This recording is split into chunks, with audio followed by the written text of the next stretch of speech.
Wow. Wow. What a route. What a route by England. They're sending a statement in their opening match of the 2022 World Cup. This Group B affair between England and Iran ending in a 6-2 win for the Three Lions. Are you not entertained? Are you not entertained? That's why we watch the World Cup, right? For entertainment. Are you not entertained? Because that was some entertaining football. We saw 8 goals. For those of you guys who actually predicted England not to do well against Iran or do well in the group, well, you were proven wrong. I actually predicted England to come in second in the group. There's still a possibility, but they have sent a big statement here to both Wales and the USA that they didn't come to play around. And the teams that they would possibly meet in the round of 16 and beyond, Gareth Southgate and his very young and skillful team are saying, we are not playing games. Wow. England 6, Iran 2. Let's talk about this game, guys. Let us talk about this game. So let me actually make this a little bigger so we could see exactly what's going on there. And it's a lot to go through, man. It's a lot of goals to go through. The first one by Bellingham in the 35th minute. I'm going to go through and break down the goals, but Saka in the 43rd. Then you had Raheem Sterling in the first minute of the first half, extra time. 3-0 at halftime. And we knew it could have got ugly with that type of scoreline at halftime. Second half, England came out and they kind of settled down a bit, but picked up after the 60th minute with that Saka goal in the 62nd. Rashford came off the bench to score in the 71st, but not before Taremi did pull one back in the 65th minute against the run of play. And then Grealish off the bench as well, tapped one in from a Colin Wilson pass. And VAR gifted penalty there late in the 13th minute of second half, extra time, scored by Taremi. There were actually a 14-minute period of extra time in the first half and a 13-minute in the second half. There were a lot of delays. And this game should have been long over about 20-something minutes ago, man. But England are actually saying what's up. They don't want to have a disastrous World Cup, and it would have definitely been a disaster if they failed to beat Iran or even stamp the authority and pick up a massive win like they did today. So first things first, the way I like to break things down, I like to go and take a look at the lineups, right? Big talk over England lineup. A lot of people making videos and trying to predict the lineup. But this was the lineup. Pickford in goal as expected. Shaw and Trippier at the fullback position. England actually played a 4 at the back, 2 in the midfield in the holding, 3 just behind the striker Kane.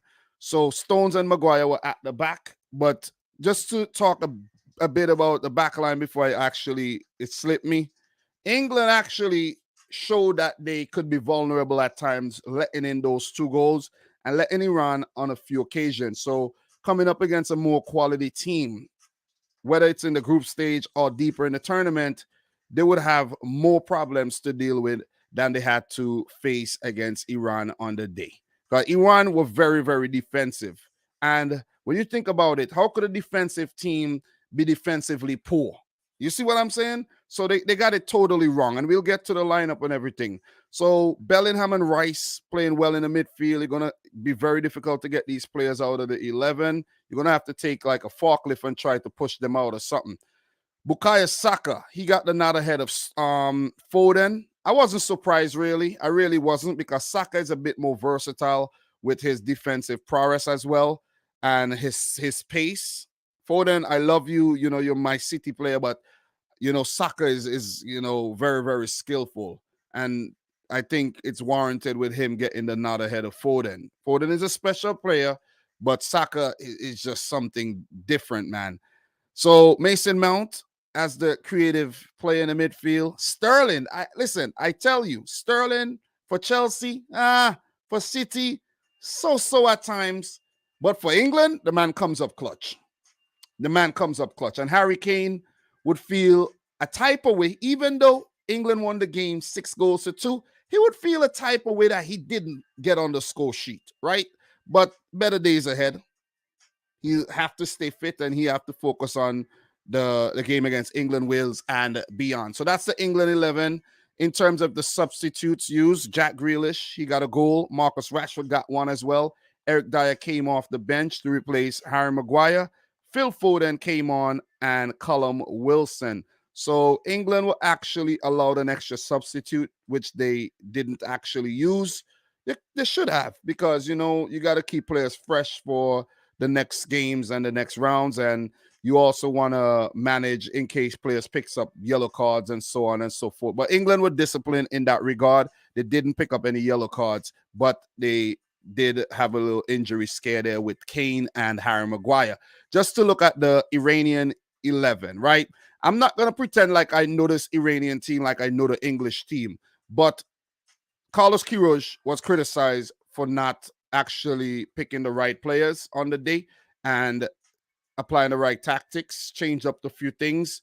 And they suffered a big setback early on in the game when we know Ali Reza Beranvan, how good he could be, picked up a concussion and had to be subbed off. So he actually pulled off a save during that injury. Sterling would have headed it right in, but he fingertipped it away, and then he crashed into his fellow defender and had to be taken off after trying to stay on. That was a 14-minute delay, which, you know, held up the game a bit there and kind of slowed things down for England. But England picked up, even though Iran was trying to throw them off their pace by slowing the game, breaking their whole rhythm and everything. But England say, hey, man, you're not breaking my rhythm today. And they just kept putting them in for fun. So I like to take the time to big up to everybody in the stream, guys. Make sure you smash up the thumbs up button. Let me see what you guys are saying really quick before we continue. We have Metro Blue in the house. It's like Iran played with 10 men and no goalkeeper. England, 7 shots, 6 on target, 6 goals, 7 shots on target, 6 goals. The stats prove it, and he didn't seem ready and nervous for the big stage, unlike Beranvan. At the same time, you can't really blame the goalkeeper too much, but maybe Beranvan would have saved some of those goals. You know what I'm saying? Maybe he would have, but you never know. Maybe they would have gone in as well. So GD is saying, to be honest, I don't think most of England's goals were that savable. Good point. Very, very good point. Big up to Mustafa. I expect better from Iran. Most people did, because a lot of people actually predicted Iran to get out of the group. I didn't. I predicted Iran, I think, to come in last in the group and to lose this game 3-1. So I for sure wasn't let down by England on the day. So big up to Black Zet, who's saying Iran very modest today, probably their weakest game at the World Cup in their history. This is actually their biggest defeat ever in their World Cup history, man. And 80 Booth is saying a joke of a penalty at the end. Yeah, very inconsistent, because there were a few instances where players went down in the box. Very early in the match, Maguire had a penalty shout. It wasn't given. And for that to be given, maybe, I don't know, consolation for Iran after copping 6 goals. Iran just got a 6-piece, guys. Iran just actually went and ordered a 6-piece and got it. Because look, we knew they were going to come into the match defensively. We knew that. They were never going to take the game to England. They were going to play defensive, try to break on a counter, try to play a long ball to Taremi or Azmoun when he came on. And that's how they were going to get in behind. That's how they were going to get a result. You're not going to get a result by bossing possession and outplaying England. You're not. Let's take a look at the stats really, really quick, and you'll see exactly what I'm talking about.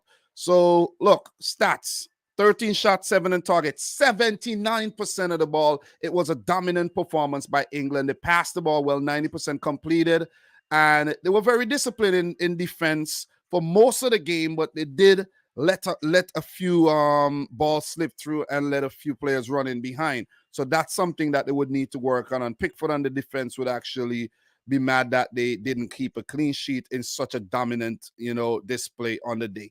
But Iran, they have to improve. Only 21% possession. Look at that. 8 shots, 3 on target. So they didn't, they had some opportunities. And when they had the opportunities, they took it through Taremi. Sada Azmoun had one saved, and the penalty, of course, was put in. So just being a bit more tight at the back and less sloppy in the midfield, not allowing Jude Bellingham and Declan Rice and Co to do their thing, it could have been a whole different result for Iran. So Team USA and Team Wales would have to take a look at this and be very careful against Iran in their games. Look, 2 matches left. I know they lost the game heavily, but it is not over until it's over. It is not over until it's over, but it's going to be a very difficult task bouncing back from this. Big up to Fresh God in the house. Fresh God said, big up Dom, telling everybody to like the video. Smash up the thumbs up button, guys. Omar M in the house. Iran was simply overrun in the midfield. Don't think Baran Van would have made a difference. So big up to Alex Feldman, who said, I think that the keeper going down for Iran killed the game for them. They just lost their mojo. Big up to the boy, Doug in the house. Doug, I meant to shout you out yesterday, but I was actually, so caught up in what I was doing. I've been so busy, man, getting these previews out, dealing with everyday life situations, eating, sleeping, you know what I'm saying? And all that good stuff, life. But this World Cup has been compressed. That's why we get in so many games per day, man. How are we going to keep up? 3 games today, 4 every day, man. It is difficult for the football fan to keep up, man. Big up to Angel Abel, who said, Dom, are you supporting USA? Naturally, I do, but I like Belgium and I like Croatia as well. So, look, Black Z is saying, because the tournament is played in the middle of the season, with all the top players pretty fresh, I don't think we will have any big surprises at the World Cup. We will. I think we will. I think we will definitely get some surprises at the World Cup. So, look, guys, let's just take a quick look at let's just talk about the goals a little bit. You know what I'm saying? So, look, man, let's just go through some of the big highlights that happened in the game. And while we do that, it would actually be nice to have a little bit of imagery on the screen of the match. So let's just switch that over to Twitter, the FIFA website, so the FIFA Twitter, so we could get some things, on the screen there. Let's take a look at media, and we're going to actually have some media to look at, right?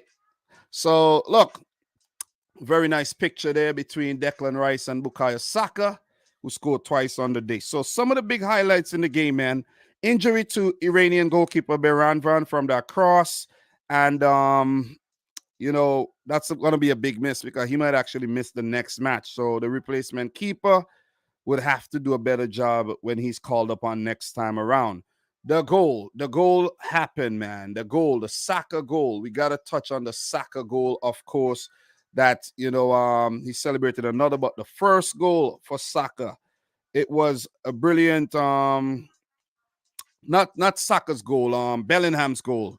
The cross by Shaw, Iranian defenders not picking it up, and Bellingham with a beautiful header, man. Youngest goal scorer for England at the World Cup since Michael Owen in 1998. I don't even need to check up to Joe for that. That's pretty common knowledge, right?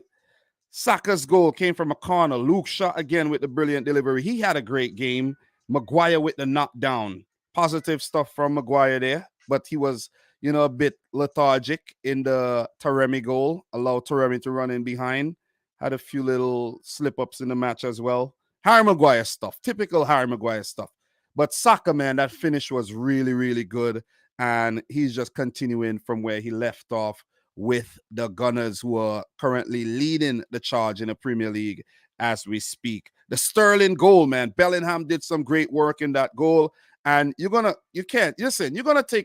have to use a bulldozer, the biggest one, to get Bellingham out of that midfield. Because he's young. I don't think he would want to rest. The man got a lot of stamina, you know what I'm saying? A lot of, backed up testosterone there. You can't get him out the midfield. Whoever gets Bellingham from Borussia Dortmund, it's going to be a great acquisition, whether it's going to be Liverpool, Real Madrid, Man City, wherever he's going to go, man. That's going to be a great acquisition, man, because he is a brilliant player. But the pass to Kane running behind and squared it to Raheem Sterling, and the finish was simply exquisite. So England being 3-0 up. Defensively, Iran were very poor. And as I said, being a defensively based team, the whole, mantra of Carlos Queiroz, his third World Cup with Iran, They did well at the 2018 event, almost got through. They needed Taremi to be more clinical. Back then, he wasn't. And Iran, failed to get out the group back in 2018. So we're looking to follow up on that performance, and they've started out very, very, very poor. Dominance from England there, and it would have taken some damage limitation in the second half for Iran. Something that they failed to actually, do. But they did manage to pull two back, and we could see here in the Taremi goal. But it actually came that was actually the Taremi goal. That was a Saka goal. But that Saka goal, man, the second Saka goal, guys, I think that was Harry Kane. Harry Kane, that was in the second half there. Harry Kane with the pass. Let me see. No, that was actually Shaw who won the goal kick to Sterling. And then you got to write these things down because it's not easy to remember 6 goals. But Sterling with the pass to Saka and the brilliant individual goal, put it past the goalkeeper there to make it 4. Then Taremi did pull one back. Harry Maguire was tracking his man. Good pass by Golizade and ruined Pickford's clean sheet. So Iran did put out a better showing in the second half for sure. And it just showed us that if Taremi gets a few more chances, he could do big things. He could definitely do big things. Maguire had to go off instantly. It was a concussion substitute. And Dyer came on for him. England made a couple subs. Marcus Rashford, Grealish, and Foden followed. And the players that went off, let's just not important, but England did get to rearrange their team a bit and rest up some players. And it is important. It is definitely important to mention that the players that went off, right, guys? Maguire, Saka himself, Mason Mount, and Raheem Sterling. Kane himself went off a little later for Callum Wilson, who did pick up an assist. So a lot of positives to take from for all the players of the England team. We're not going to overly criticize the team today. They won the game. They did a great job.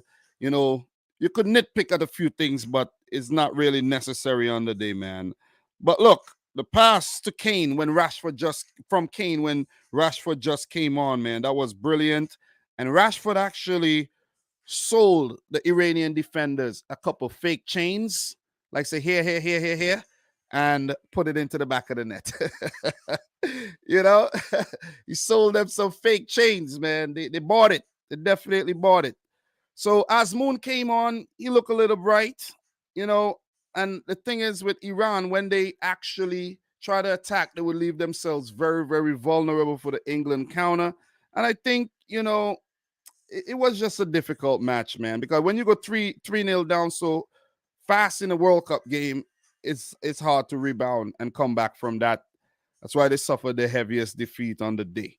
So Grealish did score. Big up to my boy Jack Grealish. He got a World Cup goal, but you got to give it to Callum Wilson for being very unselfish in the play and squaring it for Jack Grealish to tap in. Asmoon did hit the post. Great save by Jordan Pickford. He's going to need to pull out some of those saves in the next few games and the next round if England gets through.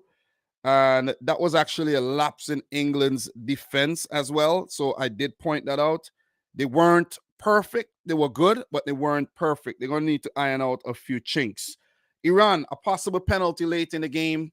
Well taken there after VAR awarded it for a shirt pull on the Iranian player by John Stones. I did mention that Stones, Walker, Trippier, Harry Maguire, all these guys have a mistake in them. All of them. You know what I mean? So England would hope that it doesn't haunt them throughout the tournament. So big, massive win. 6-2 for England. So big up to John Burns for dropping a super chat from Canada, $2. He says, wait, Iran scored in the 13th minute of injury time. Yeah, chippy game. Big up to Melina. Thanks for coming through. Guys, we got a game coming up very soon, man. The Netherlands versus Senegal. I actually have a live watch-along scheduled, but I actually don't know if I'm going to be able to do any watch-alongs today. I had some things I was dealing with, personal things, so I don't know how today looks when it comes to the watch-alongs, man. I might just have to save the watch alongs for the knockouts because right now I could only do watch alongs on Mondays and Tuesdays, and probably doesn't even make any sense to try when you have so many things like going on in life. You feel me? Anything, I might get a call. I need to do something important. I'm doing a watch along. I gotta go. You know what I'm saying? Things like that. So, look, what are you guys saying in the chat, man? Talk to me. England with the big win. Before we do move on, let's just go back. Let's just go back to the game and let us talk about who the teams play next. So for England, their next game will be against the USA on November 25th. The USA and Wales actually play later today, 2 o'clock my time, 2 p.m. my time, and their last game will be versus Wales. Hopefully for them, they won't need a result of any type against Wales to, maybe you need results. You want to top your group, right? You want to top your group and go on the other side of the bracket, the so-called easier side. So for Iran, what awaits them? They face Wales, which should be an easier game, but who knows, man? Who knows what we're going to see from Iran? They must improve. That game will be at 5 a.m. my time on Friday. I'll be just punching into work, and I'm actually going to attempt to get to work earlier so I could be there and ready to watch the game from the start. So Iran do face the USA on the final match day, and there will be, it's going to be a tricky match because what if both the Iran and the USA need something, or let's say the USA needs something and Iran actually plays spoil sport, right? Another thing I have to mention, I just remembered, it just clicked and it just ticked. This game was very politically charged, right? The first time England and Iran are meeting each other in any football match, and there's currently political unrest going on over in Iran. They didn't actually sing their national anthem, and they went into the game with, I think the wrong mindset, in my opinion, where they were supposed to be focusing on the football game, but they were trying to lodge a protest. I know you could send positive political messages. Maybe it was a positive one, or maybe it was a negative one. England also sent some political messages as well by taking a knee. But in my opinion, that's something positive. That's not something that's going to affect their game. But with what's going on, not singing the national anthem, that's basically, I don't know. You got to sing the national anthem. You're playing for pride. That's for your nation. It doesn't matter, in my opinion, what's going on in the nation.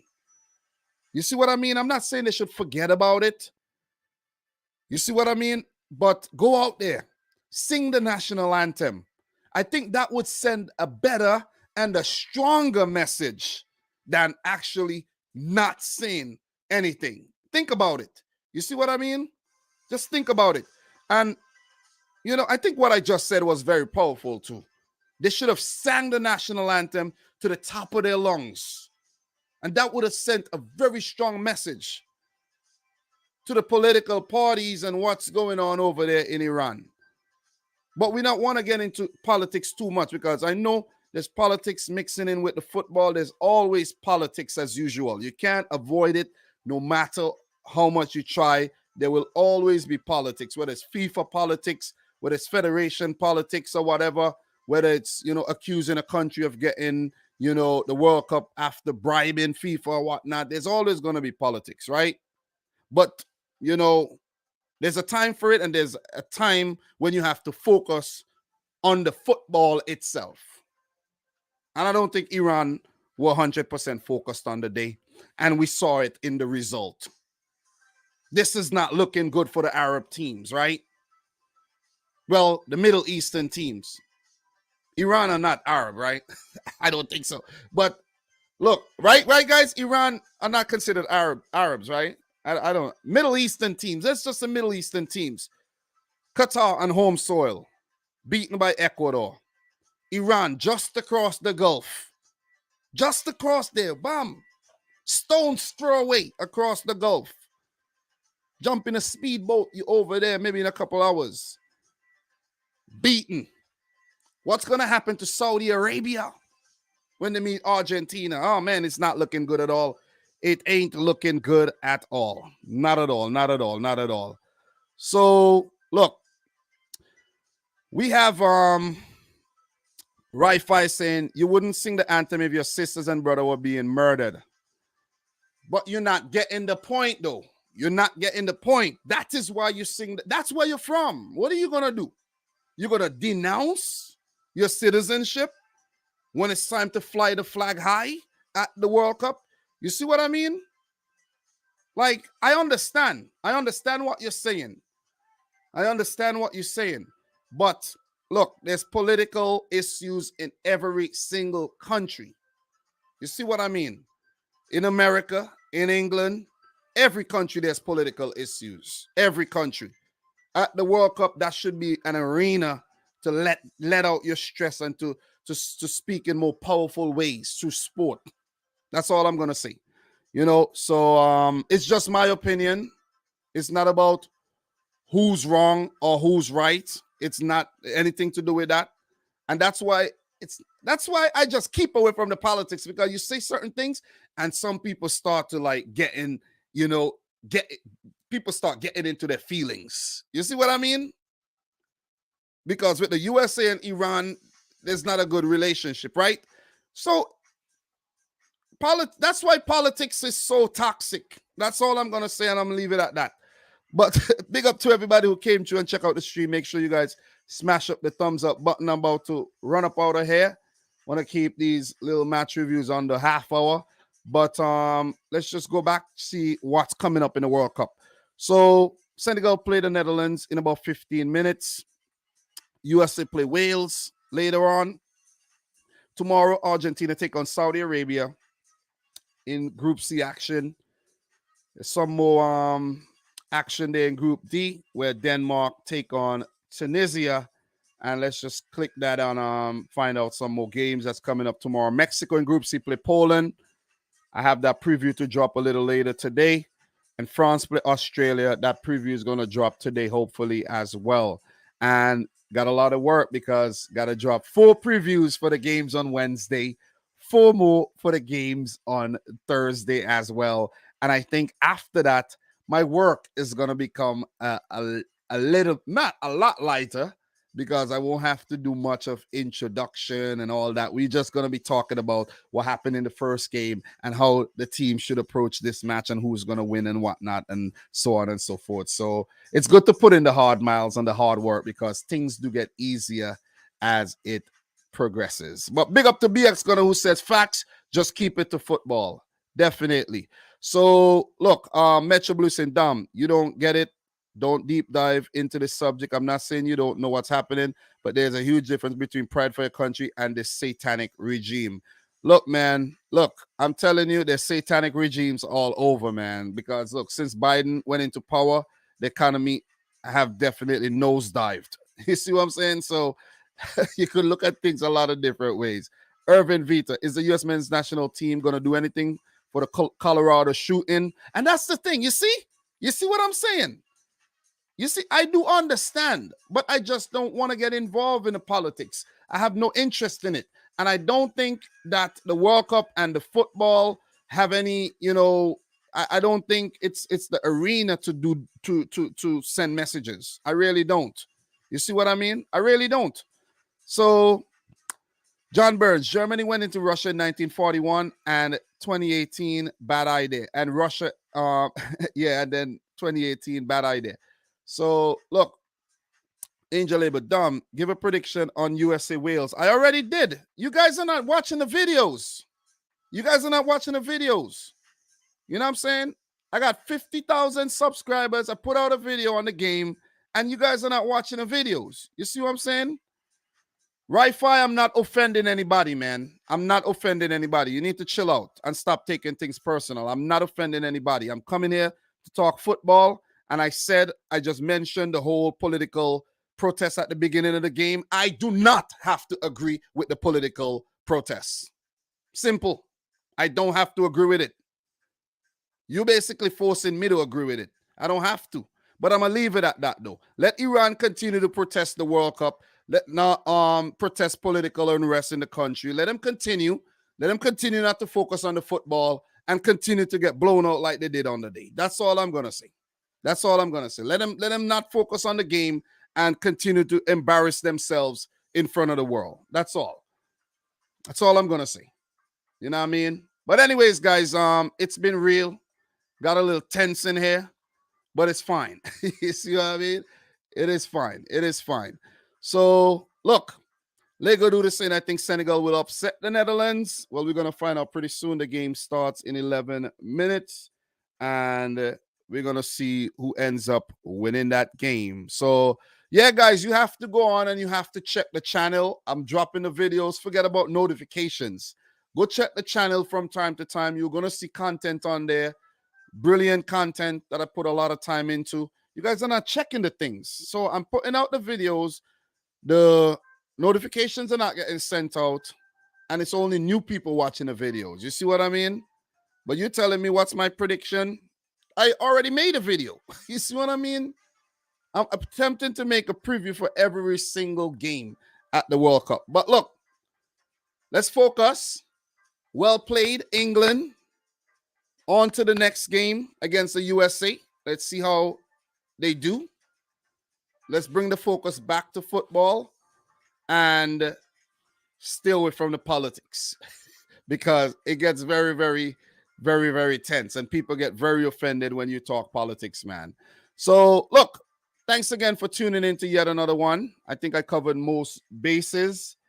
I even went into politics. I even talk about England taking a knee. You know what I'm saying? I talked about a lot of things. And I think, you know, I did a pretty okay job, if you ask me. So, yeah, man, thanks for watching. I'm going to come back after the Senegal game to do a review of that one and after the USA game and attempt to do something with my boy Football Pharaoh a little bit later to just summarize everything that we saw on the day and talk a little bit about tomorrow. The World Cup is going to be a hectic month. I'm going to lose a few friends for sure because I don't have no time for nobody. But these 800 plus players, officials, managers, football fans for the back end of November and early December. So, guys, thanks again for tuning in. Like the video if you haven't yet done. So big up to everybody who dropped super chats, especially John Burns. Appreciate it, man. Guys, don't forget to support the channel. You could drop a super chat. You could drop a super thanks in the comments. You know, you could watch the videos. You could like the videos, share the videos any which way you can. I will definitely appreciate that. So, from your boy Dom, until my next one, peace out. Rich Squad. Peace.